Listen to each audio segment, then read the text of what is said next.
ಈ ಸಮಾರಂಭದಲ್ಲಿ ಮುಖ್ಯ ಅತಿಥಿಗಳಾಗಿ ಭಾಗವಹಿಸಿರ್ತಕ್ಕಂಥ ರಾಜ್ಯದ ಉಪಮುಖ್ಯಮಂತ್ರಿಗಳಾದಂಥ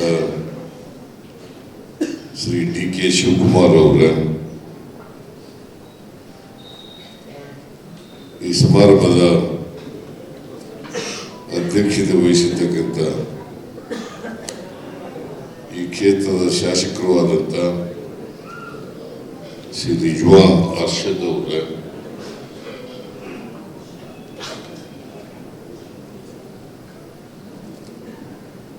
ವಿಧಾನಸಭೆಯಲ್ಲಿ ಮುಖ್ಯ ಸಚೇತಕರಾದಂಥ ಶ್ರೀ ಅಶೋಕ್ ಪಟ್ಟಣ ಅವರ, ಶಾಸಕರಾದಂಥ ವಿಜಯ್ ಕಾಶ್ಯಪ್ನವರ,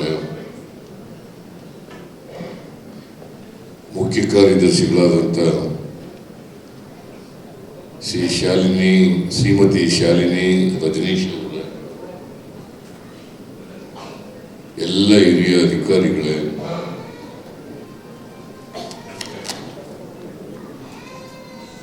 ರಾಜ್ಯ ಸರ್ಕಾರಿ ನೌಕರರ ಸಂಘದ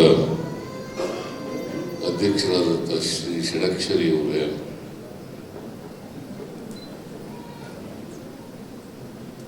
ಎಲ್ಲ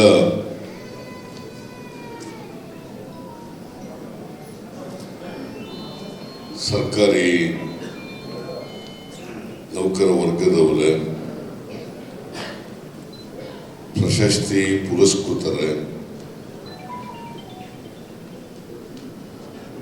ಮಾಧ್ಯಮದ ಸ್ನೇಹಿತರು, ಇವತ್ತು ನಾವೆಲ್ಲರೂ ಕೂಡ ಸರ್ಕಾರಿ ನೌಕರರ ದಿನಾಚರಣೆಯನ್ನ ಆಚರಣೆ ಮಾಡ್ತಾ ಇದ್ದೀವಿ. ಇದೇ ಸಂದರ್ಭದಲ್ಲಿ 2023ನೇ ಸಾಲಿನ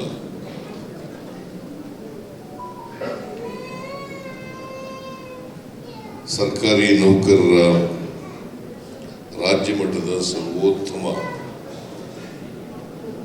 ಸೇವಾ ಪ್ರಶಸ್ತಿಯನ್ನು ಕೂಡ ಪ್ರದಾನ ಮಾಡಿದ್ದೀವಿ.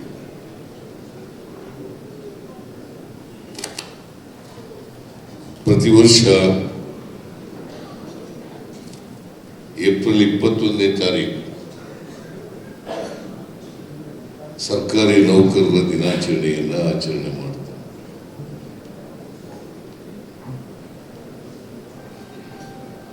ಸರ್ಕಾರಿ ನೌಕರರ ದಿನಾಚರಣೆಯನ್ನು ಆಚರಣೆ ಮಾಡೋದು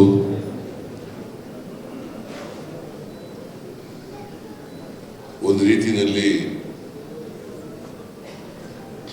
ನಾವು ಆತ್ಮಾವಲೋಕನ ಮಾಡ್ಕೋಬೇಕಾದಂತಹ ದಿನ ಅಂತೇಳಿ ನಾನು ಭಾವಿಸ್ಕೊಂಡಿದ್ದೆ.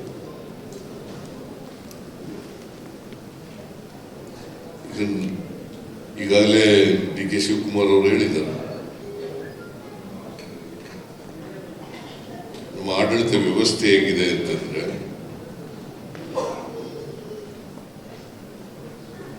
ಶಾಸಕಾಂಗ, ಕಾರ್ಯಾಂಗ, ನ್ಯಾಯಾಂಗ, 3 ವಿಭಾಗಗಳಿದ್ದಾವೆ. ಒಂದಕ್ಕೊಂದು ಪರಸ್ಪರ ಅನ್ಯೋನ್ಯವಾಗಿ ಕೆಲಸ ಮಾಡುವುದು. ಅದ್ರ ಜೊತೆಗೆ 4ನೇ ಅಂಗನೂ ಕೂಡ ಇದೆ ಪ್ರಜಾಪ್ರಭುತ್ವದಲ್ಲಿ, ಅದು ಪತ್ರಿಕಾ ರಂಗ.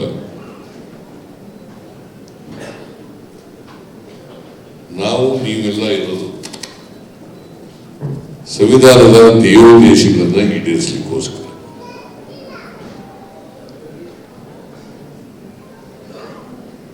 ಸಮಾಜದಲ್ಲಿ ಅಸಮಾನತೆ ಇದೆ, ಬಡವರಿದ್ದಾರೆ, ಶ್ರೀಮಂತರಿದ್ದಾರೆ, ಅಕ್ಷರಸ್ಥರಿದ್ದಾರೆ, ಅನಕ್ಷರಸ್ಥರಿದ್ದಾರೆ, ಮೇಲ್ಜಾತಿಯವರಿದ್ದಾರೆ, ಕೀಳ್ಜಾತಿಯವರಿದ್ದಾರೆ. ಇವೆಲ್ಲವೂ ಹೋಗ್ಬೇಕು, ಅಸಮಾನತೆ ಹೋಗಿ ಸಮಾನತೆ ಬರಬೇಕು. ನಮ್ಮ ಸಂವಿಧಾನದಲ್ಲಿ ಬಹಳ ಸ್ಪಷ್ಟವಾಗಿ ಹೇಳ್ಕೊಂಡಿದ್ದೇವೆ, ಸ್ವಾತಂತ್ರ್ಯ, ಸಮಾನತೆ, ಭ್ರಾತೃತ್ವ, ಇವು ಮೂರು ಇರಬೇಕು ಅಂತಕ್ಕಂಥದ್ದು. ಈ ಮೂರು ಆಧಾರ ಸ್ತಂಭಗಳು ನಮಗೆ. ಪ್ರತಿಯೊಬ್ಬರಿಗೂ ಸ್ವಾತಂತ್ರ್ಯ ಇರಬೇಕು, ಪ್ರತಿಯೊಬ್ಬರು ಕೂಡ ಸಮಾನತೆಯಿಂದ ಬದುಕಬೇಕು, ಪ್ರತಿಯೊಬ್ಬರಿಗೂ ಸಮಾನ ಅವಕಾಶಗಳು ಸಿಗಬೇಕು, ಮತ್ತೆ ನಾವೆಲ್ಲರೂ ಕೂಡ ಅಣ್ಣ ತಮ್ಮಂದಿರಂತೆ ಬದುಕಬೇಕು, ಅಂದರೆ ಮಾನವೀಯತೆ ಇರಬೇಕು. ನಮ್ಮಲ್ಲಿ ಅನೇಕ ಜಾತಿಗಳಿದ್ದಾವೆ, ಧರ್ಮಗಳಿದ್ದಾವೆ. ಈಗ ನಾವು ಜಾತಿ ಯಾಕೆ ಬಂತು ಅನ್ನೋದ್ರ ಬಗ್ಗೆ ಮಾತಾಡಕ್ಕೆ ಹೋಗಲ್ಲ, ಧರ್ಮ ಹೇಗೆ ಹುಟ್ಟಿತು ಅನ್ನೋದ್ರ ಬಗ್ಗೆ ಮಾತಾಡಕ್ಕೆ ಹೋಗಲ್ಲ.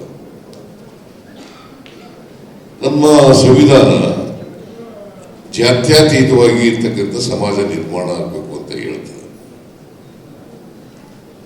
ಯಾವುದೇ ಒಂದು ಧರ್ಮದ ಆಧಾರದ ಮೇಲೆ ನಾವು ಈ ದೇಶವನ್ನು ಕಟ್ಟಬೇಕು ಅಥವಾ ನಮ್ಮ ಸಮಾಜವನ್ನು ನಿರ್ಮಾಣ ಮಾಡಬೇಕು ಅಂತ ಹೇಳೋದಿಲ್ಲ. ಎಲ್ಲ ಧರ್ಮಗಳು, ಎಲ್ಲ ಭಾಷೆಗಳು, ಎಲ್ಲ ಜನರು ಕೂಡ, ಎಲ್ಲ ಜಾತಿಗಳು ಒಂದೇ. ಜಾತಿಗಳಿದ್ದಾವೆ, ಧರ್ಮಗಳಿದ್ದಾವೆ, ಆದರೆ ಸಮಾನತೆ ಬರಬೇಕಾದ್ರೆ ಜಾತ್ಯತೀತವಾದಂಥ ರಾಷ್ಟ್ರ ನಿರ್ಮಾಣ. ಅದನ್ನೇ ಬಸವಣ್ಣ ಹೇಳಿರೋದು, ಅದನ್ನೇ ಬುದ್ಧ ಹೇಳಿರೋದು, ಅದನ್ನೇ ಅಂಬೇಡ್ಕರ್ ಹೇಳಿರೋದು, ಅದನ್ನೇ ಗಾಂಧೀಜಿ ಹೇಳಿರೋದು.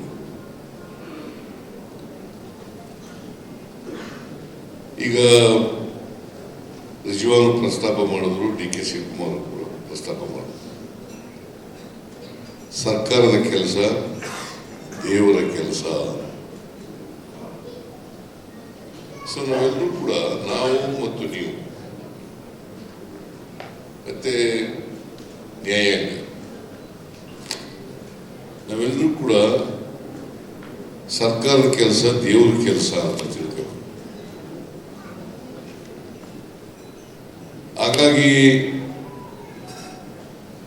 ನಾವು ಮಾಡ್ತಕ್ಕಂಥ ಕೆಲಸ ಸುಮಾರು 5.5 ಲಕ್ಷ ಸರ್ಕಾರಿ ನೌಕರರಿದ್ದಾರೆ. 5.5 ಲಕ್ಷ.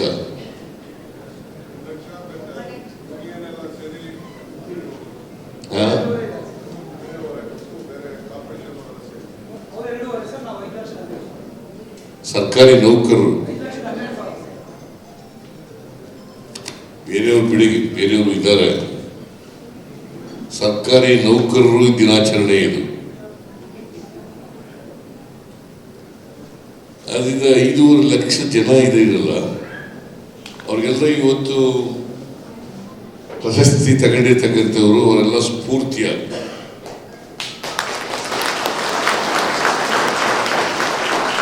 ಮತ್ತೆ ಯಾರ್ಯಾರಿಗೆ ಪ್ರಶಸ್ತಿ ಸಿಕ್ಕಿದೆ ಅವ್ರ ಜವಾಬ್ದಾರಿ ಹೆಚ್ಚಾಗಿದೆ. ನೀವು ಒಳ್ಳೆ ಕೆಲಸ ಮಾಡಿದ್ದೀರಿ ಅಂತೇಳಿ ನಿಮಗೆ ಪ್ರಶಸ್ತಿಗಳನ್ನು ಕೊಟ್ಟಿದ್ದಾರೆ. ಜನರು ಕೆಲಸ ಮಾಡಿದ್ದೀರಿ, ನಿರ್ಭೀತಿಯಿಂದ ಕೆಲಸ ಮಾಡಿದ್ದೀರಿ, ಜಾತಿ ಧರ್ಮ ನೋಡ್ದೇನೆ ಕೆಲಸ ಮಾಡಿದ್ದೀರಿ, ಅದಕ್ಕೋಸ್ಕರ ನಿಮಗೆ ಪ್ರಶಸ್ತಿಗಳನ್ನು ಸಿಕ್ಕಿದೆ. ಪ್ರಾಮಾಣಿಕವಾಗಿ ಮಾಡಿದ್ದೀರಿ ಅಂತೇಳಿ ಪ್ರಶಸ್ತಿಗಳು ಸಿಕ್ಕಿದೆ. ಅದು ಬೇರೆಯವರಿಗೆ ಪ್ರೇರಣೆ ಆಗಿದೆ, ಮಾರ್ಗದರ್ಶನ ಆಗಿದೆ.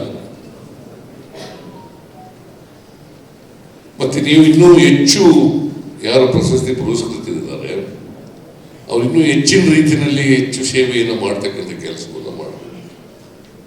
ನನಗೆ ಆಯ್ತಪ್ಪ, ಜೀವನದಲ್ಲಿ ಸರ್ವೋತ್ತಮ ಪ್ರಶಸ್ತಿ ಸಿಕ್ಬಿಟ್ಟದೆ, ಇನ್ನೇನು ಮಾಡಬೇಕಾದ ಅಗತ್ಯ ಇಲ್ಲ ಅಂತ ರಿಲ್ಯಾಕ್ಸ್ ಆಗೋದಲ್ಲ. ಇನ್ನೂ ಹೆಚ್ಚಿನ ರೀತಿಯಲ್ಲಿ ನೀವು ಜನಸೇವೆಯನ್ನು ಮಾಡ್ತಕ್ಕಂಥ ಕೆಲಸವನ್ನು ಮಾಡಬೇಕು. ಈಗಾಗಲೇ ಪ್ರಸ್ತಾಪ ಮಾಡದಂತೆ ಪತ್ರಿಕೆಯವ್ರು ನೋಡ್ತಾ ಇರ್ತಾರೆ, ಕೋರ್ಟ್ನವ್ರು ನೋಡ್ತಾ ಇರ್ತಾರೆ, ನ್ಯಾಯಾಂಗ ನೋಡ್ತಾ ಇರ್ತದೆ. ಅವರು ನಮ್ಮ ತಪ್ಪುಗಳನ್ನು ತೋರಿಸ್ತಕ್ಕಂಥ ಕೆಲಸವನ್ನು ಮಾಡ್ತಾರೆ. ನ್ಯಾಯಾಂಗ ಶಿಕ್ಷೆ ಕೊಡ್ತಕ್ಕಂಥ ಕೆಲಸವನ್ನು ಮಾಡ್ತದೆ. ಈಗ ಕರ್ನಾಟಕ ರಾಜ್ಯ ಇದೆಯಲ್ಲ, ಒಂದು ಪ್ರೋಗ್ರೆಸಿವ್ ಸ್ಟೇಟ್. ಹೆಚ್ಚಿನ ವಿಡಿಯೋಗಳಿಗೆ ಪ್ರತಿಧ್ವನಿ ಯೂಟ್ಯೂಬ್ ಚಾನೆಲ್ ಸಬ್ಸ್ಕ್ರೈಬ್ ಮಾಡಿ, ಬೆಲ್ ಐಕಾನ್ ಕ್ಲಿಕ್ ಮಾಡಿ.